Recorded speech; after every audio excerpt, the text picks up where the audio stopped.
नमस्कार।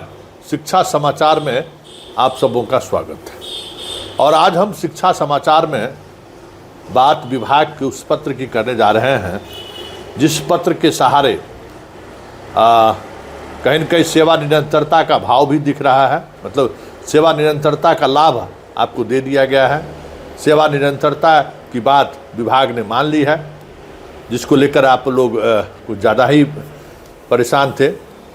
और साथ ही कौन वरिष्ठ होगा स्कूल में, उसका भी खाका विभाग ने तैयार ही नहीं किया है, उस पर मोहर लगा दिया है।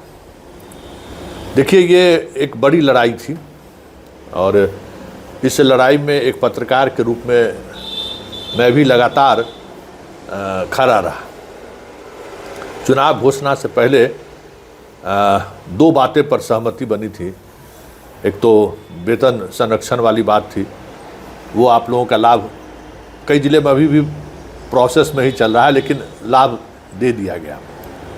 सेवा निरंतरता को लेकर हमने उस वक्त ही कहा था कि भाई आप कूल रहिए, आपके बारे में जो कमेटी बनी है वो सकारात्मक है और सरकार भी ये चाहती है कि उसका लाभ आपको मिले।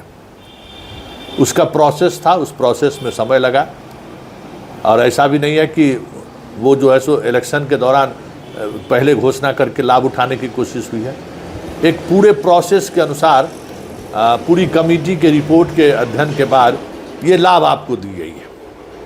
कौन सीनियर होगा और उनके सेवा का निरंतरता क्या होगा, कैसे कैसे सेवा का मानक होगा। हालांकि इस तरीके के पारदर्शी फैसले के बावजूद भी नेताओं का आपका जो है सो कहना है कि अभी हम अध्ययन कर रहे हैं। समझे ना, टीचर भी कह रहे हैं कि 6 to 8 में कैसे अब टीईटी क्या क्या बड़ी बड़ी बातें वो कह रहे हैं।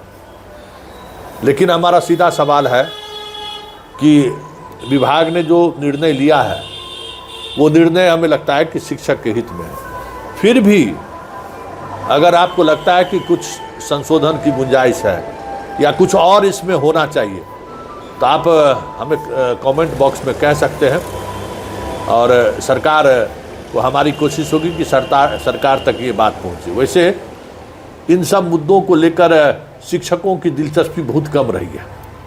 शिक्षकों की बस एक ही दिलचस्पी रही है कि मेरा तबादला हो और घर के पास हो। इस विषय को लेकर कभी हमसे वो उस तरीके से कोई शिक्षक बात नहीं किए। और जिस दिन ये सरकार का आदेश हुआ था मुख्यमंत्री सचिवालय से कि आपको वेतन निरंतरता का लाभ दे दिया जाए, तो आप ही के संगठन के लोग, बहुत सारे शिक्षकों का भी ये प्रतिक्रिया था, और इसमें नया क्या है, तो देना ही था। और कहीं न कहीं उस फैसले का मजाक भी उड़ाने की कोशिश हुई थी। और हमें उस दिन भी समझ में आ रहा था कि इसको एक सीढ़ी बढ़ाने के लिए जो मेहनत की ज़रूरत थी वो कहीं न कहीं किसी न किसी तरीके से की गई। सरकार बात को माना है और उसका लाभ भी मिलेगा। सेवा निरंतरता को लेकर अब तो कोई कन्फ्यूजन नहीं होना चाहिए। और अभी भी जिसको कन्फ्यूजन है तो उसके कन्फ्यूजन को कोई दूर भी नहीं कर सकता है। क्योंकि आप लोग देखिए, दिक्कत क्या है शिक्षकों के साथ ना, पढ़ाते हैं, बच्चों के बीच रहते हैं आप, दिमाग में आपका बालपन हमेशा बना रहता है। और जितना सेल्फ शेल्टर्ड शिक्षक होते हैं ना, उतना किसी दूसरे विभाग का कर्मचारी नहीं होता है। मतलब गजब का सेल्फ सेंटर, बस हमसे मतलब है, मुझसे मतलब है और दुनिया किसी से मतलब नहीं। सब लोग हल्ला कर रहे थे कि भाई जो जिनको मेरिट था वो मेरिट को लोग कोई तवज्जो नहीं दी जा रही है, जिसके पास मेरिट नहीं था दूर ट्रांसफ़र हुआ, वो घर आ गया, हम लोग लड़ ही रहे। कहे खबर बना दीजिए, खबर बना दिए। उस खबर को लोगों ने कोई महत्व नहीं दिया। अरे विभाग तब महत्व देता है ना जब उस खबर को लोग देखते हैं, खबर की चर्चा होती है। उल्टे हमको उस खबर को लेकर जो है सो शिक्षा विभाग के खास एक व्हाट्सएप ग्रुप है जहां एक खास पदाधिकारियों के द्वारा उस खबर को भेजा गया। इस विषय पर भी जो है सो थोड़ा मनन करिए, ये बहुत ही महत्वपूर्ण विषय है। लेकिन शिक्षकों की इस पर कोई दिलचस्पी नहीं है।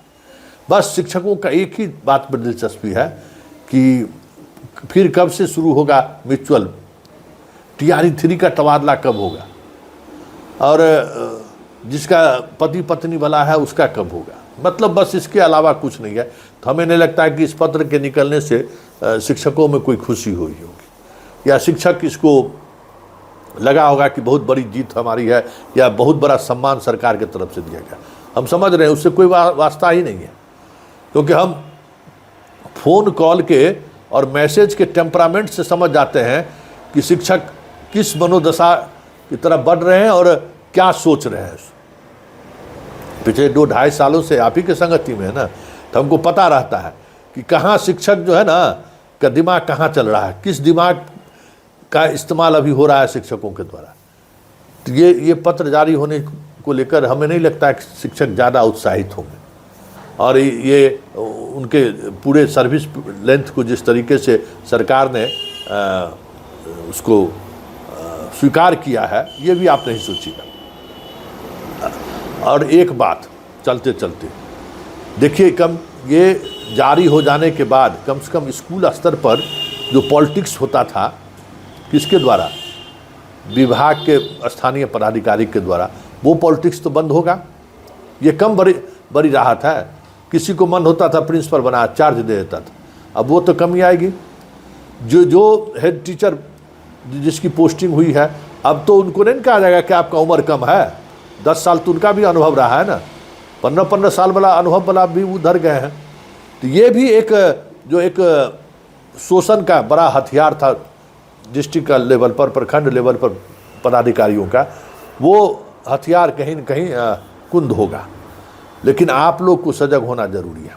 अब एरियर के साथ पेमेंट करने के लिए कहा है, तब विभाग जैसे एरियर रख लेगा तो आप और बाकी पेमेंट करेगा, और जो पैसा देगा घूस उसको एरियर पेमेंट कर देगा। तो ये आपको अपने स्तर पर अपना जो संगठन है ना, उस संगठन को मजबूत करिए।